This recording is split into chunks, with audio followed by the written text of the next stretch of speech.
For the first time in decades, Congress could pass gun reform legislation. Yeah, the bipartisan group of senators has laid out the framework for new gun laws following the mass shootings in Buffalo and Uvalde, Texas. And tonight, our Erie News Now Washington, D.C. correspondent Rachel Knapp is joining us live on Capitol Hill with what these new measures involve.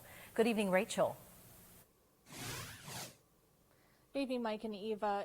Gun reform supporters I spoke with have a different idea of what should go into this framework, but both senators and gun reform advocates say that this is a good first step, and with its bipartisan support, chances of this bill moving through both chambers look really good. To increase the age of owning a gun, And you want that increase from 18 to 21 years old? Yes, Why do you want that? because all of the shootings have been kids who have been the age under 21.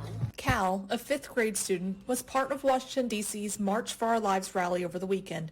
He tells me he's afraid of going to school following the recent mass shootings. Because at any moment, someone can just walk in with a gun in my school. Since the mass shootings in Buffalo, New York, and Uvalde, Texas, people across the country are calling on Congress for gun reform legislation. 4 years ago, nothing on the federal level has changed. It broke my heart with this in Uvalde, and I wanted to come out and raise my voice again. And it's the only thing I can do besides vote. Over the weekend, a bipartisan group of senators, including Senator Pat Toomey, announced they've reached a deal. Here's what they came up with. Funding to help states to pass and implement crisis intervention orders, like red flag laws, that will temporarily take away guns from people who are deemed a threat to themselves or others. Billions for mental health and school safety funding.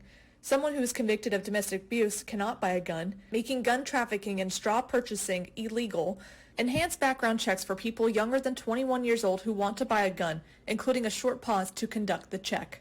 And clarifying the laws on who needs to be registered as a licensed gun dealer. While many members and activists say this framework is a good first step, it falls short on legislation other supporters wanted, like a ban on semi-automatic assault rifles. Let's try something. Something is better than nothing.